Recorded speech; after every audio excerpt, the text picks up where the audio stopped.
વિદ્યાર્થી મિત્રો, આજના વિડિયોમાં ફરી તમારું સ્વાગત છે। છેલ્લે પાઠ 4 વિશે આપણે ચર્ચા કરતા હતા।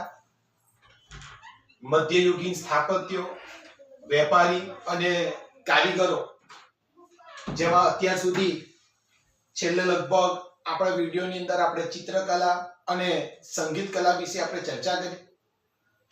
અગાઉના વિડિયોમાં મેં તમને વાત કરી હતી કે ભાઈ ભારતના જે પ્રાચીન ગ્રંથો છે, પ્રાચીન ગ્રંથોની અંદર 64 જેટલી કલાઓનો ઉલ્લેખ જોવા મળે છે। આ 64 જેટલી કલાઓમાં પણ ભારતમાં કેટલીક વિશિષ્ટ પ્રકારની કલાઓ છે, જેમાં ચિત્રકલા, સંગીત કલા, સાહિત્ય કલા, નાટ્ય કલા, આ બધી જે કલાઓ છે એ બધી કલાઓ વિશિષ્ટ પ્રકારની કલાઓ છે, જેના ભાગરૂપે આપણે ચિત્રકલા અને ત્યારબાદ સંગીત કલા વિશે ચર્ચા કરી હતી। ત્યારબાદ વિદ્યાર્થી મિત્રો, આજનો આપણો જે ટોપિક છે, ટોપિકનું નામ છે સાહિત્ય, કે પ્રાચીન ભારતની અંદર કેવા કેવા પ્રકારના સાહિત્યનું સર્જન થયું। તો ધ્યાનથી ભણજો। મધ્યયુગમાં ઘણા બધા સાહિત્યકારોએ જુદા જુદા વિષયોમાં ખેડાણ કરીને નોંધપાત્ર ગ્રંથોનું સર્જન કર્યું છે, જેમાં કેટલાક ગ્રંથોની માહિતી નીચે મુજબ છે। પ્રાચીન ભારતની વાત કરીએ તો પ્રાચીન ભારતની સાથે સાથે મધ્યયુગીન ભારતની વાત કરવામાં આવે તો મધ્યયુગ ભારતની અંદર દરેક ભાષાઓમાં મોટા ભાગે શું કરવામાં આવ્યું છે? સાહિત્યનું સર્જન થયું છે। મધ્યયુગીન ભારતની વાત કરવામાં આવે તો મધ્યયુગ સમય દરમિયાન ભારતમાં ઘણા બધા સાહિત્યકારો થઈ ગયા કે જેમણે અલગ અલગ વિષયો પર અલગ અલગ ભાષાઓમાં ઘણું બધું સાહિત્યનું શું કર્યું છે? સર્જન કરેલું છે। જે સર્જન પ્રમાણે આપણે વાત કરીએ તો ગ્રંથની વાત કરીએ અને તેના રચયિતા ચોપડીમાં તમને આખો કોઠો આપેલો છે, તો કે ભાઈ સિદ્ધહેમ શબ્દાનુશાસન, કે જેના રચયિતા હતા કોણ? હેમચંદ્રાચાર્ય, જે ગુજરાતીનો શું છે? સૌથી મોટામાં મોટો વ્યાકરણ ગ્રંથ છે। જે સિદ્ધરાજ જયસિંહે હેમચંદ્રાચાર્ય નામના આચાર્ય પાસે આ ગ્રંથનું શું કર્યું હતું? નિર્માણ કરાવેલું। એટલે સિદ્ધરાજ જયસિંહના નામ પરથી સિદ્ધ અને ત્યારબાદ હેમચંદ્રાચાર્યના નામ બંને જોઈન્ટ કરીને સિદ્ધહેમ શબ્દાનુશાસન નામના ગ્રંથની રચના કોણે કરી હતી? હેમચંદ્રાચાર્યએ। આ ઉપરાંત ગીત ગોવિંદની વાત કરવામાં આવે તો ગીત ગોવિંદમ, એની રચના જયદેવે કરેલી હતી। હિતોપદેશ નામની જે વાર્તાઓ છે જેની રચના નારાયણ નામના સાહિત્યકારે કરી હતી। સિદ્ધાંત શિરોમણી અને લીલાવતી, જેની રચના ભાસ્કરાચાર્યએ કરી હતી। પૃથ્વીરાજ રાસો ચંદબરદાઈ નામના કવિએ આ ગ્રંથની રચના કરી હતી, જેમાં પૃથ્વીરાજ ચૌહાણના સમગ્ર જીવનનું શું કરવામાં આવ્યું છે? ચરિત્ર આલેખવામાં આવેલું છે। તદુપરાંત તુગલકનામા અને તારીખે દિલ્હી, અમીર ખુસરો નામના સાહિત્યકાર અને કવિએ આ સાહિત્યનું સર્જન કરેલું છે। તદુપરાંત કિતાબુલ હિંદ રહેલા ઇબ્ન તુતા નામના સાહિત્યકારે આની રચના કરી। કનરદેવ પ્રબંધ પદ્મનાભ નામના સાહિત્યકારે આ સાહિત્યની રચના કરી અને પદ્માવત, આ ગ્રંથની રચના મોહમ્મદ જાયસીએ શું કરી હતી? તો મધ્યયુગીન સમયની અંદર જુદા જુદા વિષયોમાં જુદી જુદી ભાષાઓમાં ઘણું બધું સાહિત્યનું સર્જન થયું, જે પૈકી આપણે કેટલાક ગ્રંથોની અહીંયા શું કરી? ચર્ચા કરી। કયો ગ્રંથ કયા કર્તા દ્વારા રચાયો છે તે કર્તાના નામની પણ શું કરી છે? આપણે ઉલ્લેખ કરેલો છે। આ ઉપરાંત ત્યાર પછીનો જે ટોપિક વિદ્યાર્થી મિત્રો આવે છે, ટોપિકનું નામ છે લોક નૃત્ય અને હસ્તકલા। લોક નૃત્ય એ ગુજરાત અને ભારતના લોકોની એક આગવી સંસ્કૃતિ છે। લોક નૃત્ય એ ગુજરાત, ભારત અને ખાસ કરીને આદિવાસી લોકોની એક આગવી સંસ્કૃતિની સાથે સાથે તેમની એક આગવી ઓળખ છે। તો લોક નૃત્ય અને હસ્તકલા એના વિશે આજે આપણે ચર્ચા કરીએ। તો ગુજરાત તેની લોક સંસ્કૃતિ, લોક નૃત્યો તથા ભરત ગૂંથણ જેવી હસ્તકલા કારીગરી માટે સમગ્ર વિશ્વમાં વિખ્યાત થયું છે, જેમાં ભવાઈ, નાટક જેવા પ્રકારોનો પણ સમાવેશ થાય છે। ભવાઈ, લેખન અને ભજવવાનું શ્રેય અસાઈઠ ઠાકરને ફાળે જાય છે. વિદ્યાર્થી મિત્રો, આપણે વાત કરીએ તો અહીંયા આપણા ગુજરાતની વાત કરવામાં આવેલી છે. આપણા ગુજરાતની વાત કરવામાં આવે તો આપણું ગુજરાત ખાસ કરીને તેના લોકનૃત્ય, તદુપરાંત ભરત ગૂંથણ જેવી જે હસ્તકલા છે, એ ભરત ગૂંથણ જેવી હસ્તકલા માટે આપણું ગુજરાત સમગ્ર વિશ્વમાં કેવું છે? પ્રખ્યાત છે. આ ઉપરાંત તમે જોવા જાઓ કે એમાંય ખાસ કરીને ભવાઈ અને શું આપવામાં આવ્યું છે? નાટકો. આનો પણ સમાવેશ આપણા ગુજરાતમાં કરવામાં આવે છે કે ભાઈ લોકનૃત્ય તો છે જ, પણ હસ્તકલા, કારીગરીમાં ભરત ગૂંથણ જેવી હસ્તકલા માટે સમગ્ર વિશ્વમાં, ભરત ગૂંથણ જેવી કારીગરી માટે આખું ગુજરાત સમગ્ર વિશ્વમાં ખ્યાતિ ધરાવે છે, પ્રસિદ્ધિ ધરાવે છે. સાથે સાથે તમે જોવા જાઓ કે આ પ્રસિદ્ધિની અંદર ભવાઈ અને નાટકોનો પણ સમાવેશ થાય છે. વિદ્યાર્થી મિત્રો, તમને જણાવું કે ભાઈ વર્તમાન સમયની અંદર જન મનોરંજન માટેના ઘણા બધા આજે સાધનો ઉપલબ્ધ છે. ખાસ કરીને ઘરે ટેલિવિઝન, સાથે સાથે તમે જો ટીવી, મોબાઈલ, લેપટોપ, થિયેટર, અસંખ્ય સ્પોર્ટની ગેમો, મ્યુઝિશિયન, આવા ઘણી બધી વસ્તુઓ આજે પણ મનોરંજન માટે આપણી પાસે શું છે? ઉપલબ્ધ છે.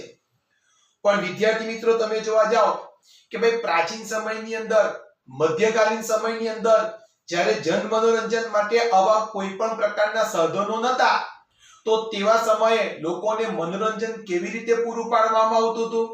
તો ભાઈ તે સમયે ખાસ કરીને ભવાઈ અને નાટકો ભજવીને લોકોનું શું કરવામાં આવતું હતું?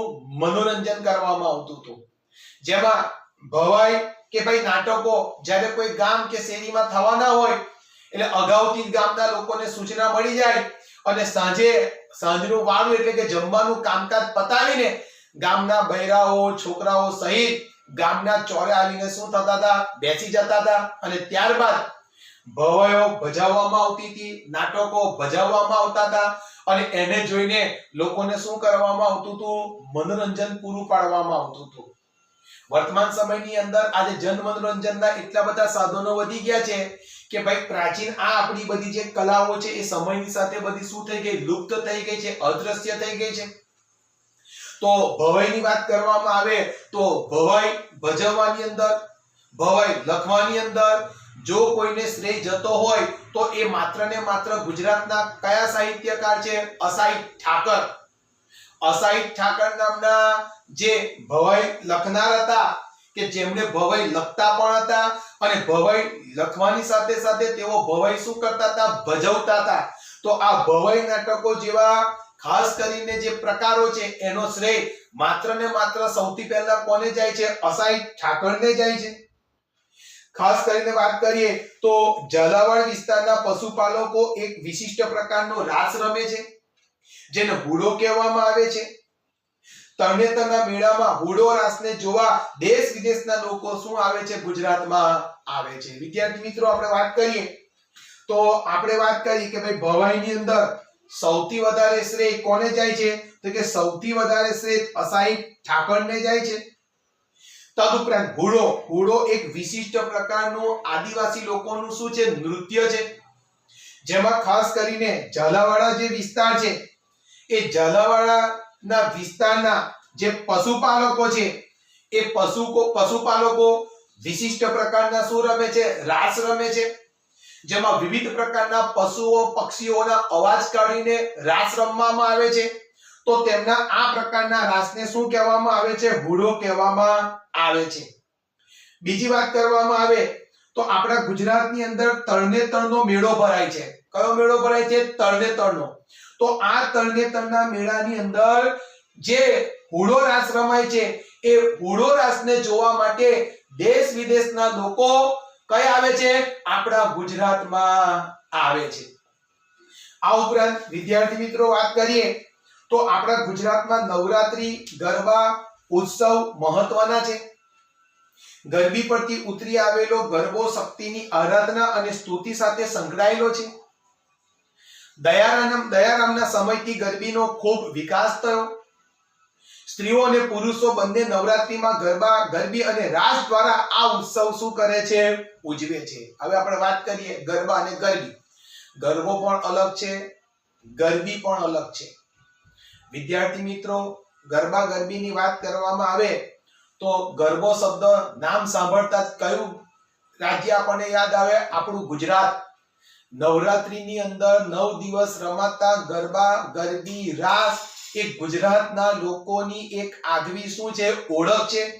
જેમાં દેશ વિદેશની અંદર પણ આ નવરાત્રીના ગરબા લોકોને એક વિશિષ્ટ પ્રકારનું મનોરંજન શું કરે છે? પૂરું પાડે છે. એ 9 દિવસની અંદર લોકોની અંદર એક વિશિષ્ટ પ્રકારની એનર્જી ઉત્પન્ન થતી હોય છે. હવે વાત કરીએ તો ગરબી પરથી કયો શબ્દ ઉતરી આવ્યો છે? ગરબો. ગરબી ટૂંકી હોય અને ગરબો લાંબો હોય. ડિફરન્સ આટલો જ છે.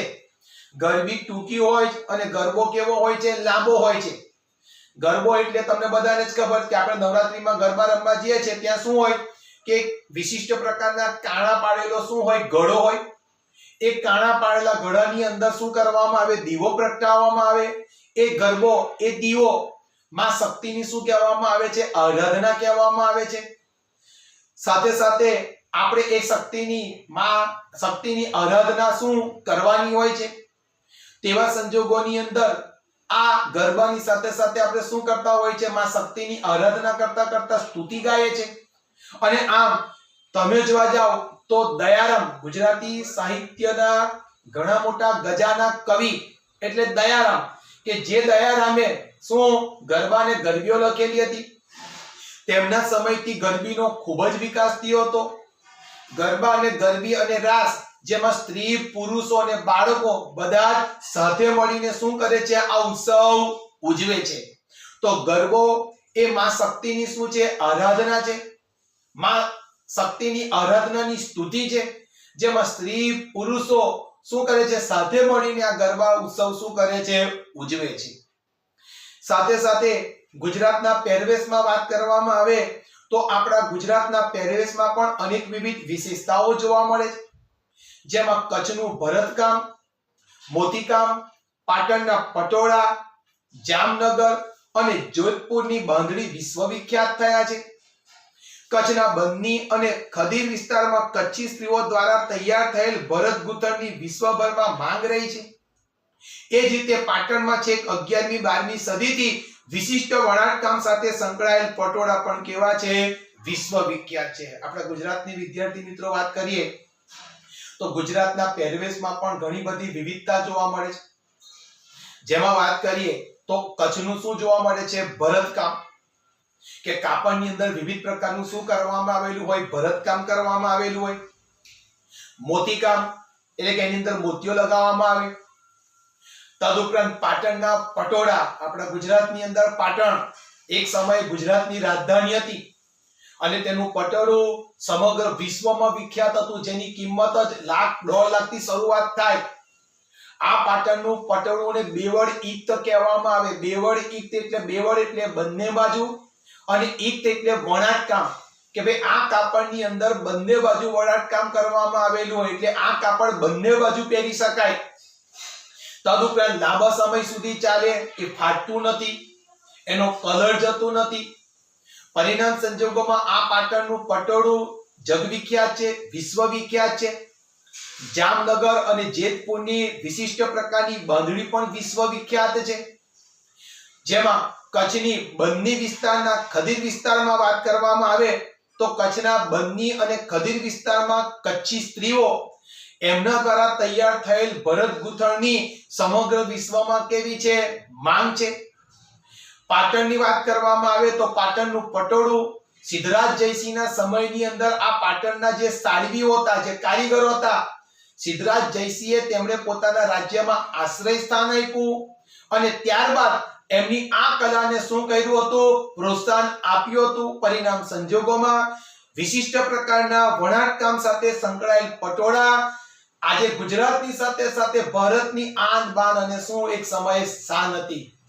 તો વિદ્યાર્થી મિત્રો, આજના વિડિયોની અંદર આપણે સાહિત્ય વિશે ચર્ચા કરી, તદુપરાંત લોક નૃત્ય વિશે ચર્ચા કરી. આવનાર વિડિયોની અંદર આપણે અન્ય એક ટોપિક ઉપર ચર્ચા કરીશું અને આ પાઠને પૂરો કરીશું. ત્યાર સુધી હું રજા લઉં છું. નમસ્કાર વિદ્યાર્થી મિત્રો.